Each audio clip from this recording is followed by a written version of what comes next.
Hello friends, कैसे हैं आप सब लोग। स्वागत है आप सभी लोगों का हमारे इस यूट्यूब चैनल का नाम है वंसर। और आप लोगों को बता दूं कि आज मैं आप लोगों के लिए धमाकेदार वीडियो लेकर आया हूं। और इस वीडियो में आप लोगों को आदर्श प्रश्न पत्र फर्स्ट और आप लोगों को बता दें कि 2025 में आप लोगों का जो बोर्ड एग्जाम 3 मार्च वाले दिन जो है, तो आपको बता दें इस प्रैक्टिस सेट को करके जाना, जिससे कि आपको आइडिया लग सकता है कि भैया कंप्लीट हमारा सिलेबस हो गया है, कंप्लीट हमारी तैयारी हो चुकी है, तो अगर हमारे सामने पेपर आ जाए पेपर से पहले तो हम कितना कर पाएंगे, एक आइडिया लग जाएगा, जिससे कि आप टाइम मैनेजमेंट, क्वेश्चंस की भाषा, क्वेश्चंस के टाइप्स, है ना, और ये सारी चीजों को आप मेंटेन कर पाएंगे। तो आपके सामने जो मैं क्वेश्चंस लेकर आया हूं, मैं ये सेट के माध्यम से आप लोगों को बहुत कुछ ऐसे हिंट भी दूंगा जो आप लोगों के बहुत काम आएगी।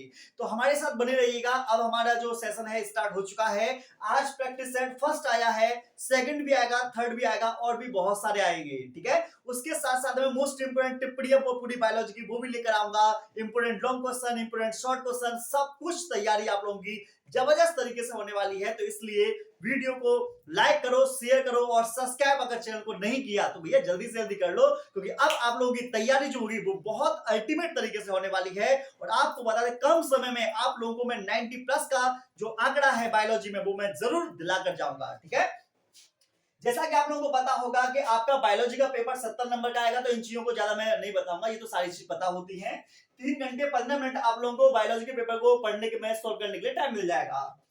प्रारंभिक 15 मिनट परीक्षार्थी को प्रश्न पत्र जो होता है उसको क्या करना पड़ेगा पता होगा भैया, आप उसे पढ़ लेना, क्योंकि जब तक आप पढ़ोगे नहीं तब तक काम नहीं चल पाएगा, ठीक है। उसके साथ साथ में एक बात और ध्यान रखिएगा, आपको इसमें जहां जहां पर आपको लगे कि यहाँ पर भैया हमें चित्र बनाना है, चित्र भी आप बना के जाना, ठीक है। सभी प्रश्न के आगे वो अंक दे रखे हैं कि कौन सा प्रश्न कितने नंबर का है। अब मैं आपको चलता हूं, जो आपका बोर्ड का पैटर्न है उस पैटर्न को आपके सामने लेकर आता हूं, आप देखिएगा। बहुविकल्पी प्रश्न, तो सबसे पहले बोर्ड एग्जाम में आप लोगों को इस तरीके से बहुविकल्पी प्रश्न मिलेंगे, उसको आप लोगों को सॉल्व करना होगा, ठीक है। तो बेलिस्नेरिया में परागण किसके द्वारा होता है, आपको बता दें, मैं ये भी बताऊंगा कि कौन सा प्रश्न आ चुका है और कौन सा प्रश्न आने की संभावना है, और इसके इर्द गिर्द आसपास में और कैसे क्वेश्चंस बन सकते हैं वो भी मैं पूरा बताऊंगा। तो ऐसा नहीं है कि ये सिर्फ पेपर दिखा दिया और काम खत्म हो गया, नहीं भाई, मैं कुछ अलग हटके भी कराने वाला हूं। तो देखो, बेलिस्नेरिया जो होता है, इसमें परागण की क्रिया जो होती है वो होती है जल के द्वारा। किसके द्वारा? जल द्वारा। जो हमसे पढ़ते हैं, जिन्होंने बायोलॉजी गुट्टी किताब ले रखी है, उनको पता होगा मैंने हाइड्रिला भी दे रखा है। मान लो यहाँ पर बेलिस्नेरिया की जगह पर हाइड्रिला दे दे तो भी जल परागण होगा, ठीक है। कीट परागण, अगर यहाँ पर पेपर में प्रश्न आ जाए कि भैया अंजीर में किसके द्वारा होता है तो बोलेंगे कीट द्वारा। पेपर में आ जाए कि भैया ये बताओ हमें साल्विया में किसके द्वारा होता है तो बोलेंगे अंजीर द्वारा। वायु, घासों में किसके द्वारा होता है तो बोलेंगे वायु के द्वारा। आप समझ में गए होंगे। तो इसका जो फाइनली आंसर है वो है जल, ठीक है। आइए, हीमोफीलिया रोग है, कैसा? हीमोफीलिया रोग है। तो हीमोफीलिया बीमारी को ब्रीडर रोग कहते हैं। इस बीमारी में रक्त का थक्का नहीं जम पाता, क्योंकि एक प्रोटीन होती है हमारे खून में, वो ठीक से नहीं बन पाती। ये एक्स सहलग्न बीमारी होती है, ठीक है। और ये एक विशेष प्रकार का अनुवांशिक रोग है जो एक पीढ़ी से दूसरी पीढ़ी में ट्रांसफर हो जाता है। तो इसका आंसर जो आएगा वो आएगा एक्स सहलग्न रोग। कौन सा आएगा? ऑप्शन फर्स्ट, एक्स सहलग्न रोग, ठीक है। आगे देखें, परजीवता की सटीक व्याख्या करने वाले कथन का चयन करें। तो देखो, एक वर्ड आता है पर, पर का मतलब होता है दूसरा, और फिर आता है जीवता, मतलब दूसरों पर जीवित रहने वाले को परजीवता कहा जाता है, ठीक है। तो एक जीव को लाभ होता है तो बोलेंगे गलत, इसमें एक जीव को लाभ होता है ना, इसमें हम बताएंगे दोनों जीवों को लाभ होता है तो बोलेंगे ना, ये भी नहीं है। एक जीव को लाभ होता है, दूसरा अप्रभावित रहता है तो भैया ये भी नहीं है। एक जीव को लाभ होता है, दूसरा प्रभावित होता है तो बोलेंगे ये बिल्कुल ठीक है।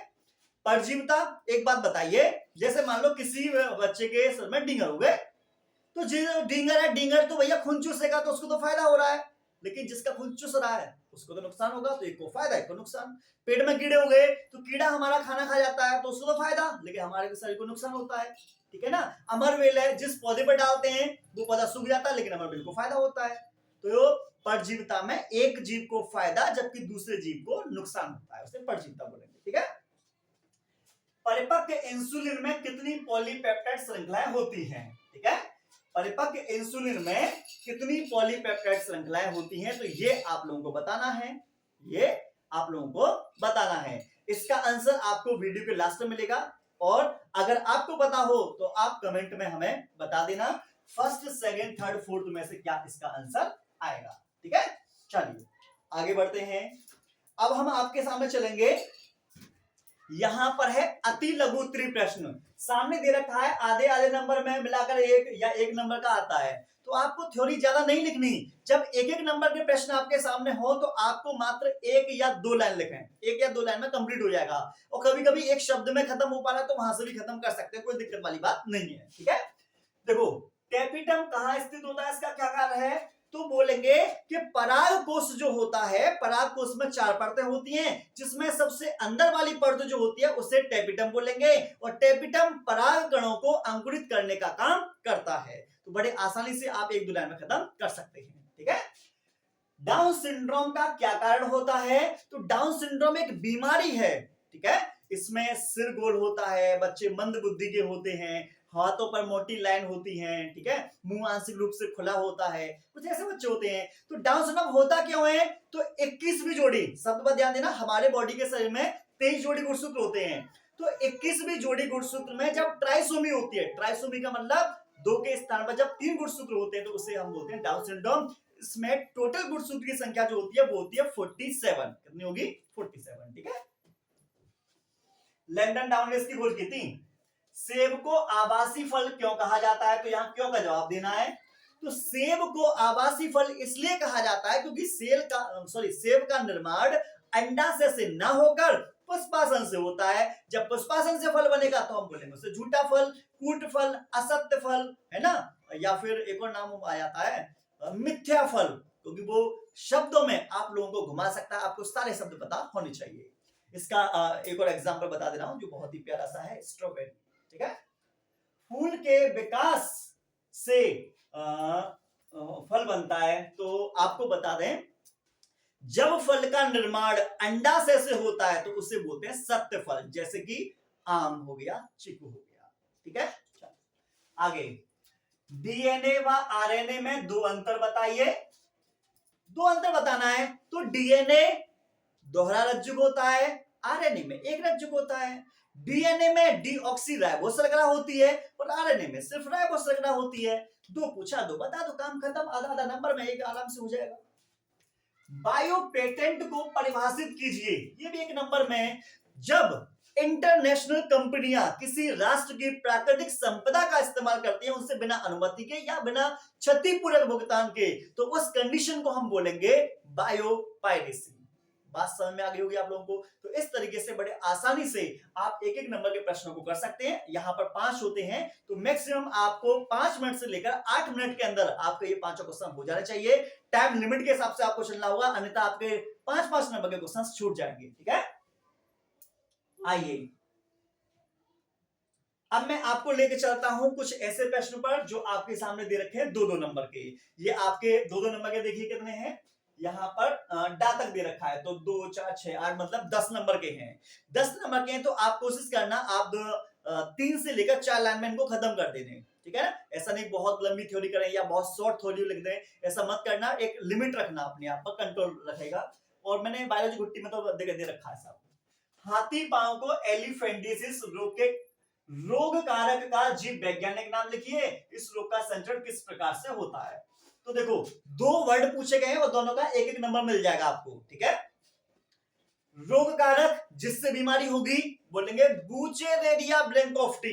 क्या बोलेंगे, 2-3 बार बोलो, बुचेरेरिया ब्रैंकोफ्टी, बुचेरेरिया ब्रैंकोफ्टी, बुचेरेरिया ब्रैंकोफ्टी। 1-2 बार लिखकर देख लेना, काम हो जाएगा। एक और बुचेरेरिया मेलाई भी आता है। ये गोलकृमि होता है और ये हमारे शरीर के जो लसिका वाहिकाएं होती है वहां मिलती है, जिस कारण पैर सूज जाता है, पैर हाथी जैसा मोटा हो जाता है, इसलिए इसको क्या बोलते हैं, हाथी पांव। इसमें जो शरीर के जो मादा जनन अंग है या जो नर जनन अंग है, पेनिस भी बहुत बड़ा हो जाता है, अंकुश बड़े हो जाते हैं, लिवर बड़ा हो जाता है, तिल्ली बड़ी हो जाती है, तो सूजन बहुत ज्यादा आ जाती है। ठीक है, फिर बोला संचरण। शब्द पर देखो, संचरण। संचरण का मतलब होता है कि एक व्यक्ति से दूसरे व्यक्ति में ये बीमारी कैसे ट्रांसफर होती है, संचरण का मतलब ये है।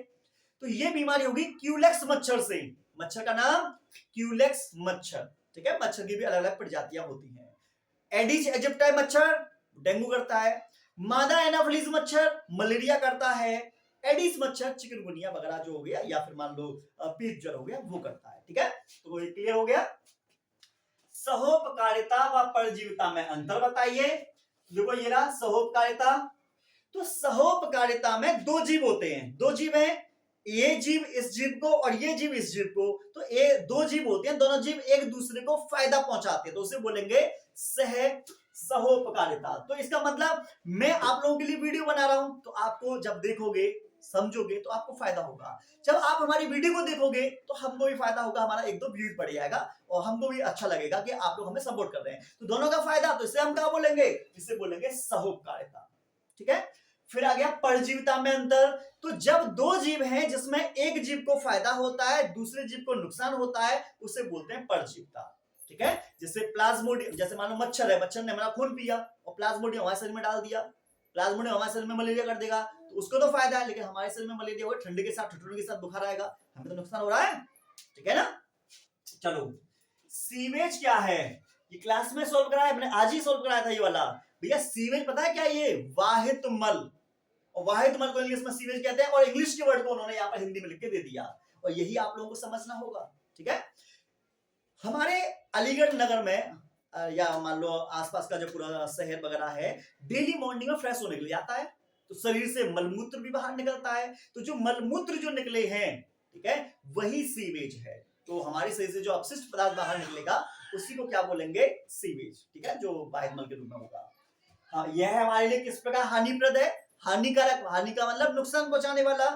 भाई जब हम फ्रेश होने गए लौट कर आए तो ये हाथ भी धोने पड़ते हैं, क्योंकि इसके अंदर बहुत ज्यादा रोगजनक होते हैं, रोग कारक होता है ये। ठीक है, इसमें पैथोजन होते हैं, टाइफाइड और पेचिस वगैरह, पेट में कीड़े वगैरह जैसी बीमारियां से हो सकती हैं, तो इनसे हमें बचना चाहिए। और इसके अंदर कार्बनिक पदार्थ ज्यादा होते हैं, जिसके कारण बीओडी, ऑक्सीजन की कमी के कारण बीओडी भी इसका ज्यादा होता है, और ये वातावरण को प्रदूषित वगैरह भी कर देते हैं। तो ये नॉर्मल सी बात है, ऐसा कुछ खास बात नहीं है। 10% के नियम से आप क्या समझते हैं, तो आपको बता दें एक बहुत महान वैज्ञानिक हुए थे जिनका नाम है लिंडेमान। क्या नाम है, लिंडेमान, ये वैज्ञानिक का नाम है। ठीक है, तो आपको पता है इन्होंने 10% का रूल दिया था, उन्होंने बताया था कि घास को बकरी खाती है, बकरी को अगर शेर खाता है तो घास को बकरी ने खाया तो बकरी को उसका 10% ऊर्जा मिलेगी, अब बकरी को शेर खाएगा तो उसका 10% ऊर्जा ट्रांसफर की जाएगी। ठीक है, बाकी की 90% ऊर्जा जो होती है बॉडी के शरीर के अंदर जो भी एक्टिविटीज होती है वो सारी की सारी उन चीजों में खत्म हो जाती है, लेकिन 10% ऊर्जा ट्रांसफर की जाती है। ठीक है, जैव विविधता के वही स्थानीय संरक्षण पर टिप्पणी कीजिए।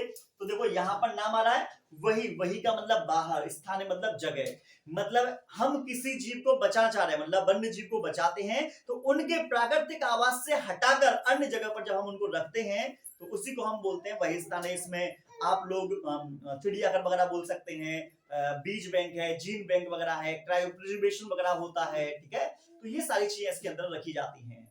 क्लियर हो गया होगा, बहुत आसान भाषा में मैंने आप लोगों को समझा दिया है सर। आई थिंक आप लोगों के बिल्कुल समझ में आ जाना चाहिए।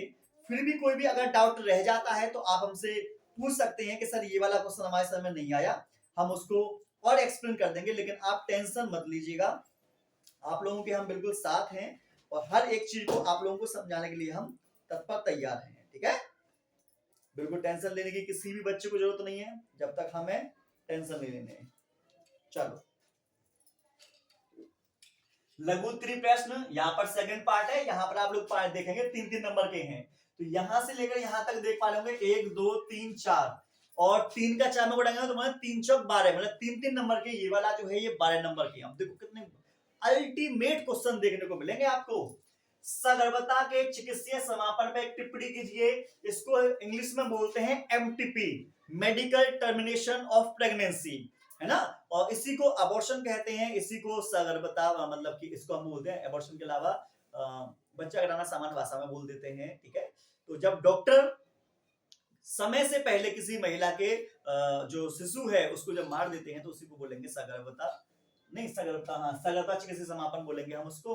और एक चीज ध्यान रखना, ये 2-3 महीने में अगर करा लेते हैं तो सेफ माना जाता है, उसके बाद ही काफी खतरनाक माना जाता है। और 71 में भारत सरकार ने इस पर रोक लगा दी, क्योंकि जब पता चलता है कि गर्भ में लड़की है तो बहुत से लोग उसको मरवा देते हैं, जिसके कारण से मादा भ्रूण हत्या भी कहा जाता है, जिसके कारण हमारे समाज में लड़कों की संख्या ज्यादा बढ़ जाती है, लड़कियों की संख्या कम हो जाती है, जिसके कारण आगे चलकर जब वो बड़े हो जाते हैं तो शादी किससे करेंगे? जब लड़का ज्यादा हो गए, लड़कियां कम हो गई, तो ये शादी जब होगी तो शादी के लिए लड़की चाहिए ना, कहाँ से आएगी? तो ये समस्या खत्म करने के लिए भारत सरकार ने इस पर रोक लगा दी है। एक आंकड़े के अनुसार बताया जाता है कि जब ये सारी चीजें होती हैं तो हर साल पूरे विश्व में 5 करोड़ लड़कियां मारी जाती हैं, और 5 करोड़ बहुत ज्यादा एक आंकड़ा होता है। ठीक है, मिलर के प्रयोग के उपकरण का स्वच्छ नामांकित चित्र बनाइए। तो आप लोगों के सामने मिलर का चित्र है। मिलर के चित्र में वही है, एक में आप पानी उबालेंगे, दूसरे में गैस ले लेंगे, ठीक है, और दोनों को कांचों से जोड़ देंगे। तो चित्र की वीडियो में एक लेकर आऊंगा आप लोगों के लिए, बिल्कुल अल्टीमेट वीडियो होगी, टेंशन मत लेना। ठीक है, सक्रिय व निष्क्रिय प्रतिरक्षा में अंतर। सक्रिय प्रतिरक्षा, निष्क्रिय प्रतिरक्षा में अब मैं ये भी बता चलूंगा कौन सा किस प्रश्न में है, तो ये रोग वाले चैप्टर में है, वहां पर जाकर आप इसे याद कर सकते हैं। सक्रिय प्रतिरक्षा, जब हमारे शरीर की कोशिकाएं रोगाणु को खुद मारती हैं तो उसे बोलेंगे सक्रिय प्रतिरक्षा। लेकिन निष्क्रिय प्रतिरक्षा, जब बने बनाए एंटीबॉडीज को मानव शरीर के अंदर डाला जाता है और वो रोगों से लड़ने की रक्षा करती है तो उसे बोलेंगे निष्क्रिय प्रतिरक्षा। ये सक्रिय वाली जो होती है ये कम समय के लिए नहीं, ये ऑलवेज रहती है, जन्म से लेकर मृत्यु तक। निष्क्रिय वाली कम समय के लिए रहती है, इसका साइड इफेक्ट हमारे शरीर में साइड इफेक्ट नहीं होता, निष्क्रिय वाले का साइड इफेक्ट भी हो जाता है। ठीक है, सक्रिय वाले में चेचक से प्रतिरक्षा हो जाएगी और टेटनस की प्रतिरक्षा हो जाएगी निष्क्रिय वाले में। जैव उर्वरक क्या है, इन्हें रासायनिक उर्वरकों से बेहतर क्यों माना जाता है? देखो, जैव उर्वरक बायो फर्टिलाइजर बोलते हैं, ऐसे जीव जो मृदा की गुणवत्ता को बढ़ा देते हैं, उसी को हम जैव उर्वरक कहते हैं। इसमें जैसे साइनोबैक्टीरिया नीले सेवल आते हैं जिसमें नोस्टोकेनाबिना होता है, इसमें जीवाणु आते हैं जैसे कि राइजोबियम जीवाणु होता है, जिसमें मटर कुल की जड़ों के अंदर होता है, जो नाइट्रोजन करके भूमि की ऊर्जा शक्ति बढ़ाने का काम करता है। उसके साथ साथ में माइक्रोराइजा आता है। आप लोगों को पता होगा कि माइक्रोराइजा कवक और पौधे के बीच का संबंध होता है, ये भी शायद आप लोग जानते होंगे। और कवक पौधे को पोषक तत्व प्रदान करता है, खनिज लवण वगैरह प्रदान करता है, फास्फोरस प्रदान करता है, और पौधा जो वो प्रदान करेगा पौधा कवक को प्रदान करेगा न्यूट्रिशन। मनुष्य के शुक्राणु का एक नामांकित चित्र बनाओ। 3 नंबर का शुक्राणु आता है, पता होगा आप लोगों को। तो शुक्राणु में आपको क्या काम करना है, चम्मच नुमा आकृति बनानी है, ऊपर थोड़ा फूला हुआ था नाग सा, नीचे ये हो जाएगा मध्य भाग, और लास्ट में पूछी बना देना, शीर्ष भाग, मध्य भाग और पुच्छ भाग। ठीक है, और शीर्ष भाग जो होता है ना उसमें किंदक वगैरह होता है, मध्य भाग में माइटोकॉन्ड्रिया वगैरह होते हैं। ठीक है, ये सब बात बता देना। प्राकृतिक वर्ण का सिद्धांत क्या है, इसे किसने प्रस्तुत किया? तो प्राकृतिक वर्ण का सिद्धांत है कि हमारे पूरे पृथ्वी पर सभी जीवों में जन्म करने की अपार क्षमता होती है, सब अपनी अपनी संख्या बढ़ाती है, लेकिन प्रकृति में वही जिंदा रह पाता है जो पावरफुल होता है, जिनमें विभिन्नता उत्पन्न होती हैं और जो अपने आप को वातावरण के अनुसार ढाल लेता है। ठीक है, ये प्राकृतिक वर्ण है। और इस सिद्धांत को जो दिया था वो चार्ल्स डार्विन के द्वारा दिया गया था, और इन्हें द ऑरिजिन ऑफ स्पीसीज, शायद जातियों की उत्पत्ति सिद्धांत भी दिया था। आगे देखते हैं, आगे आपके सामने पारितंत्र में ऊर्जा प्रवाह पर टिप्पणी करो। तो ये वही है लिंडेमान का नियम। ठीक है, उसमें एक पीढ़ी से दूसरी पीढ़ी में खाद्य श्रृंखला के माध्यम से एनर्जी कैसे ट्रांसफर होती है वो बात बताई जाती है। दोहरे निषेचन का क्या अर्थ है समझाइए। तो आपको बता दें, पराग नलिका में 2 नरकेंद्रक होते हैं। एक नरकेंद्रक अंडकोशिका के साथ निषेचन करेगा, निषेचन के बाद यूग्मनज बनेगा, यूग्मनज से भ्रूण बन जाएगा। दूसरा नरकेंद्रक सहायक, मतलब कि बीच में द्वितीयक केंद्रक होती है, 2 द्वितीयक केंद्रक और एक नरकेंद्रक आपस में आ जाएगा तो कितने हो गए, 3 केंद्रक। जब 3 केंद्रक आपस में मिलेंगे तो उसे त्रिसंलयन बोलेंगे। त्रिसंलयन के बाद भ्रूणकोश बनता है, भ्रूणकोश त्रिगुणित होता है, ये ध्यान रखना, बोर्ड एग्जाम में बार-बार आता है। तो इस तरीके से बता सकते हैं, भ्रूणकोश में 2 बार निषेचन हुआ तो इसे हम दोहरा निषेचन बोलेंगे। नवाश्चन ने इसकी खोज की थी, ये वैज्ञानिक का नाम है। एड्स पर टिप्पणी लिखिए। तो एड्स जो होती है एक भयंकर खतरनाक बीमारी है जो कि एचआईवी वायरस के माध्यम से होता है। तो कारक जीव का नाम क्या है, HIV, human immuno deficiency virus. AIDS का full form acquired immuno deficiency syndrome. ठीक है, इसका संचरण कैसे फैलेगा एचआईवी? तो संक्रमित लड़का या लड़की से मैथुन करने से, मैथुन का मतलब सेक्स करने से बीमारी होगी, संक्रमित रेजर इस्तेमाल करने से होगी, संक्रमित सुई से हो जाएगी, संक्रमित माता से उसके बच्चे में हो जाएगी, संक्रमित रक्तदान से, अंगदान से हो जाएगी। ठीक है, तो ये सभी हो जाएंगे। और संक्रमित व्यक्ति या मान लो कोई व्यक्ति ऐसे हैं जो नशों के रास्ते ड्रग्स लेते हैं, उनको भी ये बीमारी हो जाती है। ठीक है, रोकथाम के उपाय भी बताइए। तो भैया बचना है तो कैसे बचोगे? पहला, संक्रमित व्यक्ति के साथ लैंगिक संबंध ना बनाएं, अनजान व्यक्ति के साथ मैथुन ना करें, या मैथुन करने के मतलब मान लो बहुत से ऐसे हैं जो मैथुन करते भी हैं, तो मैथुन से पहले कंडोम का इस्तेमाल करें, ठीक है। और रक्त चढ़वाने से पहले ब्लड की जांच अवश्य करवा लें, ठीक है। और वेश्यावृत्ति महिलाओं से या लड़कियों से दूर रहें जो पैसा लेकर किसी के साथ भी लैंगिक संबंध बनाती हैं, ऐसों से आप दूर रहें। और कोई समस्या अगर होती है तो आप अच्छे यौन चिकित्सक को जरूर दिखा दें, ठीक है। आइए आगे बढ़ते हैं। लीडिंग एवं लेगिंग स्ट्रेन में अंतर बताइए। देखो ये वाला मैं मानूंगा कि ये वाला क्वेश्चन मैंने आप लोगों को सॉल्व नहीं कराया, कोशिश करूंगा कि मैं इसे सॉल्व करा दूं, ठीक है।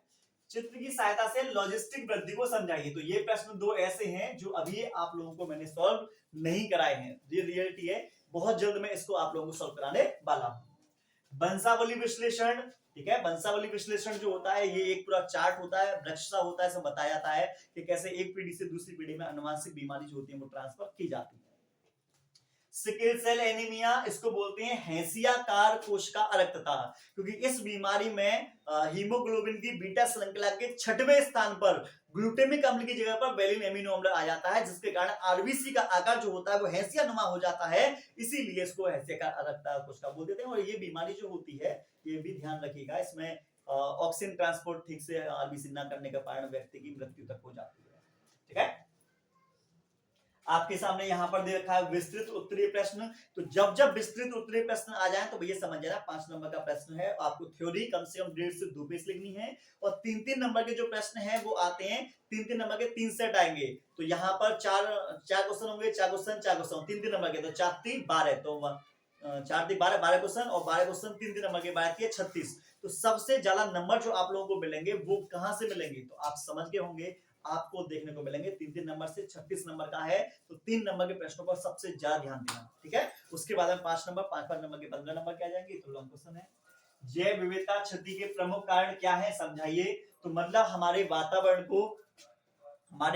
को कैसे नुकसान हो रहा है, तो जैव विविधता की क्षति के प्रमुख कारण बताने हैं। इसमें आवासीय क्षति के बारे में मैंने आपको बताया था, विखंडन के बारे में बताया था, अति दोहन के बारे में मैंने बताया था, सहविलुप्तता के बारे में मैंने बताया था, झूम कृषि के बारे में मैंने बताया था, बाहरी जातियों का आक्रमण होता है उसके बारे में बताया था, डिटेल में मैंने पढ़ाया है, तो उसे आप याद जरूर करना, ठीक है। पायतंत्र को परिभाषित कीजिए, पायतंत्र के घटकों का वर्णन कीजिए। तो वैसे इन दोनों में से आपको करना हो तो ऊपर वाला करना वो ज्यादा बेस्ट है। और पायतंत्र में जब जैविक और अजैविक घटकों का आपस में जो संबंध होता है उसी को हम बोलते हैं पारिस्थितिक तंत्र। और इसमें जैविक घटक में सभी पेड़ पौधे, सभी जंतु वगैरह जो आते हैं उपभोक्ता वो आ जाएंगे और सूक्ष्म जीव आ जाएंगे। और अजैविक घटक में तो बहुत सारे प्रकाश है, जल है, भूमि है, ठीक है, वायु है, मृदा है, प्रकाश चीजें, मतलब बहुत सारी चीजें आ जाती हैं। आगे डीएनए रिकॉम्बिनेंट प्रौद्योगिकी से आप क्या समझते हैं। डीएनए रिकॉम्बिनेंट प्रौद्योगिकी का मतलब हो गया ये जैव प्रौद्योगिकी से संबंधित है। चिकित्सा के क्षेत्र में इसके अनुप्रयोग का वर्णन कीजिए। तो आपको वर्णन करना होगा, ये भी आप लोगों को बताना है। तो बायोटेक्नोलॉजी भी मैंने आपको पढ़ा रखा है, उसे आप बता सकते हैं।